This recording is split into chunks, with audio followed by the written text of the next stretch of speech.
सीखा था media query. तो पिछली वीडियो में हमने सीखा था मीडिया क्वेरी क्या होती है। मीडिया क्वेरीज के बारे में हमने काफ़ी कुछ सीखा था।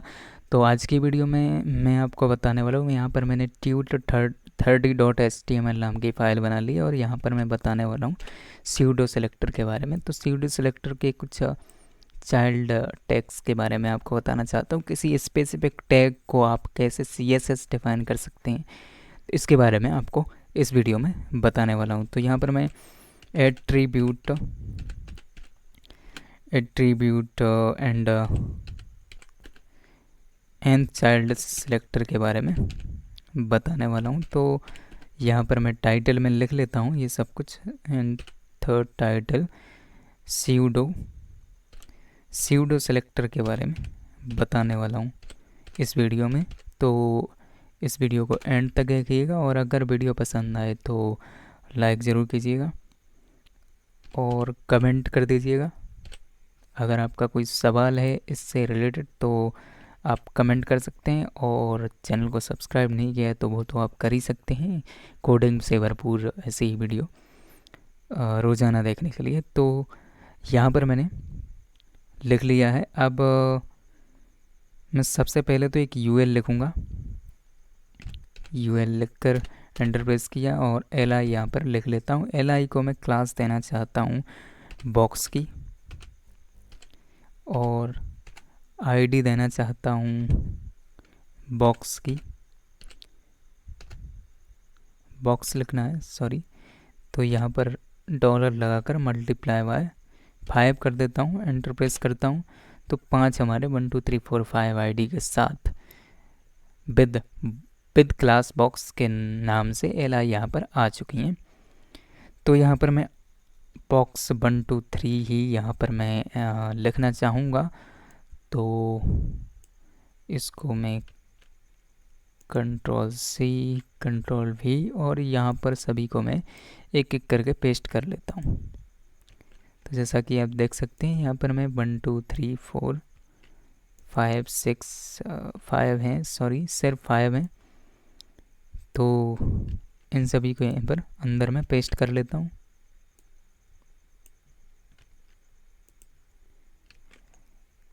तो यहाँ पर ऑफकोर्स मैं CSS डिफाइन करने के लिए स्टाइल टैग का इस्तेमाल करूँगा। तो ये स्टाइल मैंने यहाँ पर लिख लिया है।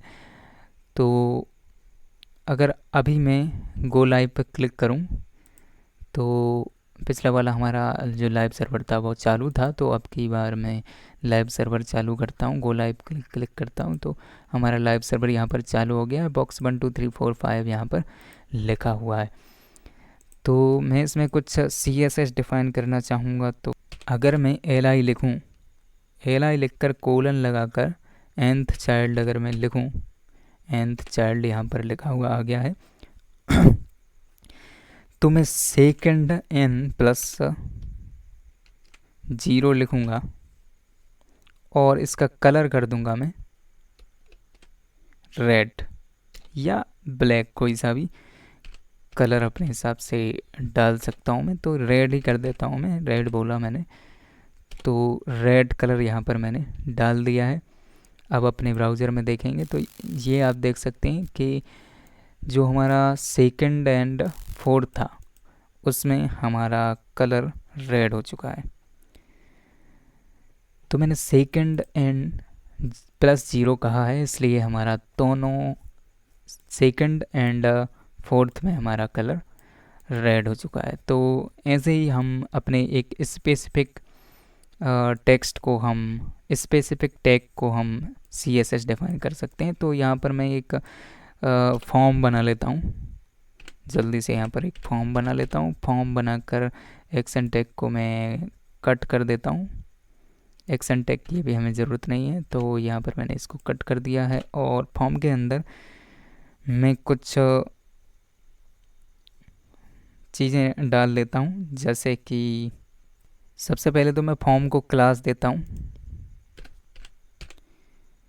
क्लास दे देता हूँ कुछ फॉर्म की ही क्लास दे देता हूँ। और फॉर्म के अंदर कुछ चीज़ें डिफाइन करूँगा, जैसे कि सबसे पहले तो मैं इनपुट टैग का इस्तेमाल करूँगा। इनपुट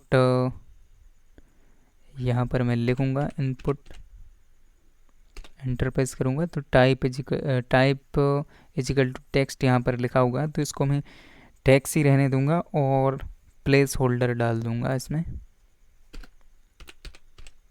एक प्लेस होल्डर का इस्तेमाल करूँगा, तो एंटर योर नेम यहाँ पर मैं प्लेस होल्डर में लिख दूंगा, enter your name.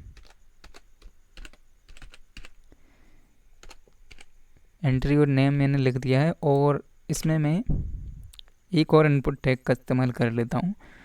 Input tag email का इस्तेमाल यहाँ पर मैं कर लेता हूँ। तो इनपुट यहाँ पर मुझे लिखना है, तो इनपुट लिखकर मैं टेक्स्ट की जगह ईमेल कर देता हूँ और प्लेस होल्डर डाल देता हूँ।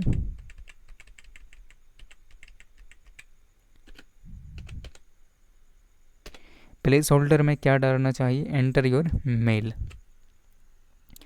एंटर योर ईमेल यहाँ पर मैं डाल देता हूँ।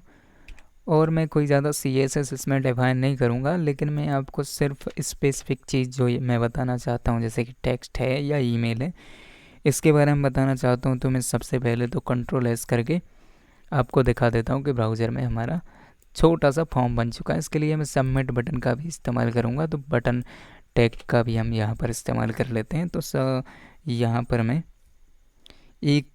दो इनपुट टैग और यहाँ पर मैं डालूँगा। तो इनपुट टैग डालकर मैं इसमें डाल देता हूँ पासवर्ड, PASSWORD, मुझे लगता है ये स्पेलिंग सही है। तो प्लेस होल्डर यहाँ पर मैं लिखता हूँ और एंटर योर पासवर्ड लिख लेता हूँ, एंटर योर पासवर्ड मैंने लिख दिया है। और एक सबमिट बटन का हम इस्तेमाल करने वाले हैं। तो यहाँ पर मैं इनपुट लिखूँगा और इनपुट शायद ठीक है, आईडी नेम सब कुछ आ चुका है। तो इस नेम और आईडी को हटा देता हूँ, मैं कोई ज़्यादा पूरा फॉर्म यहाँ पर बनाने की कोशिश नहीं कर रहा हूँ। तो यहाँ पर मैं टेक्स्ट की जगह सबमिट कर देता हूँ, सबमिट का इस्तेमाल करूँगा मैं। और प्लेस होल्डर में भी सबमिट यहाँ पर मैं डाल देता हूँ, प्लेस होल्डर नहीं सॉरी, वैल्यू यहाँ पर डालना पड़ेगी मुझे। तो वैल्यू लिखूँगा मैं, वैल्यू लिखकर सबमिट का इस्तेमाल करूँगा वैल्यू में, और Ctrl+S से सेव। और अब हम देखेंगे तो हमारा छोटा सा फॉर्म यहाँ पर बन चुका है, सीधा एक ही लाइन में हॉरिजॉन्टली यहाँ पर जा रहा है। तो इससे हमारा कोई फ़र्क नहीं पड़ता है, लेकिन थोड़ा सा CSS हम इसमें डालना चाहेंगे, तो इसको हम कुछ खूबसूरत बनाने की कोशिश कर रहे हैं। लेकिन मीडिया क्वेरी यहाँ पर मैं बेसिकली मीडिया क्वेरी के बारे में बताना चाहता हूँ, तो मैं ज़्यादा इसमें CSS डिफ़ाइन नहीं करूँगा, लेकिन फ़िलहाल के लिए मैं इसमें कुछ इनपुट ब्लॉक यहाँ पर मैं करना पसंद करूँगा। तो इनपुट लिख कर मैं ब्लॉक कर दूँगा इनपुट को, ब्लॉक सॉरी डिस्प्ले ब्लॉक करना है मुझे, तो मैं डायरेक्ट ब्लॉक करने लगा था। इनपुट डिस्प्ले ब्लॉक करूँगा तो हमारा ये सीधा हो जाएगा, वर्टिकली यहाँ पर आ जाएंगे। तो मैं थोड़ा सा जूम करके दिखा देता हूँ आपको। तो मैंने कुछ 200 के लगभग जूम इन रखी है, 250% मैंने जूम इन रखा है यहाँ पर स्क्रीन को। तो ये कोई बड़ा साइज़ नहीं हुआ है, मैंने खुद बड़ा किया है इसको, ताकि आप इसको आसानी से देख सकें। तो यहाँ पर एंटर योर नेम, आप यहाँ पर नाम डाल सकते हैं, ईमेल डाल सकते हैं, पासवर्ड डाल सकते हैं और यहाँ से सबमिट कर सकते हैं। तो यहाँ से आपका फॉर्म भर जाएगा। तो मैं आपको सिर्फ मीडिया क्वेरी के बारे में बताने वाला हूँ। तो यहाँ पर मैं स्यूडो सिलेक्टर का इस्तेमाल करना चाहता हूँ। तो यहाँ पर मैं बता दूँ कि अगर आप इनपुट लिखें और इनपुट लिखकर आप इसमें ब्रैकेट लगा के टाइप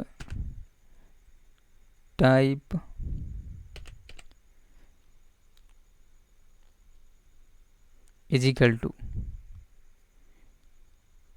टेक्स्ट लिखें, type is equal to text लिखकर अगर आप इसको CSS देंगे तो ये सिर्फ उसी इनपुट में, उसी टैग में ये CSS डिफाइन होगी जिसमें हमारा टाइप इजिकल टू टेक्स्ट है। जैसा कि आप देख सकते हैं हमारा फर्स्ट में जो एंट्री और नेम है उसमें हमारा टाइप इजिकल टू टेक्स्ट है। तो आप इसमें CSS डिफाइन करना चाहते हैं तो मैं पैडिंग करना चाहूँगा, इसकी पैडिंग कर देता हूँ कुछ, पैडिंग नीचे में, तो एंटर प्रेस करूँगा, मैं पैडिंग कर देता हूँ कुछ 34 पिक्सल। अब आप कहेंगे ये 34 पिक्सल कहाँ से आया, तो इसको मैंने खुद डिफ़ाइन किया है, खुद अपने मन से यहाँ पर मैंने डाल दिया है, अपने हिसाब से डाल दिया है। तो बॉर्डर यहाँ पर मैं लिखूँगा, बॉर्डर लिख देता हूँ मैं। बॉर्डर क्या रखना चाहिए, बॉर्डर रखेंगे हम 4 pixel, solid black, solid black यहाँ पर मैं रख देता हूँ। तो ये मैंने लिख दिया है, इनको आपस में चिपका दिया था इसलिए ये डिफाइन नहीं हुए थे। तो अब बॉर्डर भी दे दी है मैंने और 34 पिक्सल उसका पैडिंग भी दे दी है। तो अब आप देख सकते हैं यहाँ पर काफ़ी बड़ा हमें दिखाई दे रहा है। ये बड़ा इसलिए दिखाई दे रहा है क्योंकि मैंने जूम इन कर रखा है, 200 पिक्सल अभी जूम इन है मेरा स्क्रीन का साइज़। तो आप कंट्रोल दबाकर माउस का जो मिडल का व्हील है उसको आप ऊपर नीचे करेंगे तो आपका ये जूम इन जूम आउट होगा स्क्रीन। तो मैंने ये इसको 200% पर जूम इन कर रखा है। तो यहाँ पर मेरा स्क्रीन कुछ बड़ा दिखाई दे रहा है, तो आपको ये बड़े बड़े दिखाई दे रहे हैं। तो एंटर योर नेम, मैंने जैसे कि कहा था यहाँ पर आपका जो इनपुट टैग में जो टाइप इजिकल टू टेक्स्ट है सिर्फ उसी स्पेसिफिक टैग में यहाँ पर हमारी CSS डिफाइन हुई है। तो आप ऐसे करके, मैं आपको कहना चाहूँगा कि अगर आपको मैं एक क्विज देना चाहूँगा कि आप इस टाइप इजिकल टू ईमेल का, टाइप इजिकल टू पासवर्ड का और टाइप इजिकल टू सबमिट का CSS डिफाइन करके मुझे कमेंट में दिखाइए, तो मैं आपको देखूंगा और शाउट आउट आपको दूंगा मैं। तो बस दोस्तों, मीडिया क्वेरी का यही इस्तेमाल होता है और आपको ये सोर्स कोड मिल जाएगा मेरे डिस्क्रिप्शन में। आप सोर्स कोड के सामने जो लिंक होगा आप उस पर क्लिक करेंगे तो आपको ये सोर्स कोड मिल जाएगा। और अगर वीडियो पसंद आया तो लाइक कीजिएगा और लाइक कर दीजिएगा और कमेंट ज़रूर कीजिएगा। मैंने जो क्विज आपको दिया है आप इसको सॉल्व कर दीजिए और मुझे कमेंट कीजिए, मुझे बताइए, मैं आपको शाउट आउट दूंगा। तो बस दोस्तों, आज की वीडियो में इतना ही, मिलते हैं नई वीडियो में नई CSS ट्यूटोरियल के साथ। तो बस दोस्तों, आज की वीडियो में इतना ही, मिलते हैं नई वीडियो में नई जानकारी के साथ।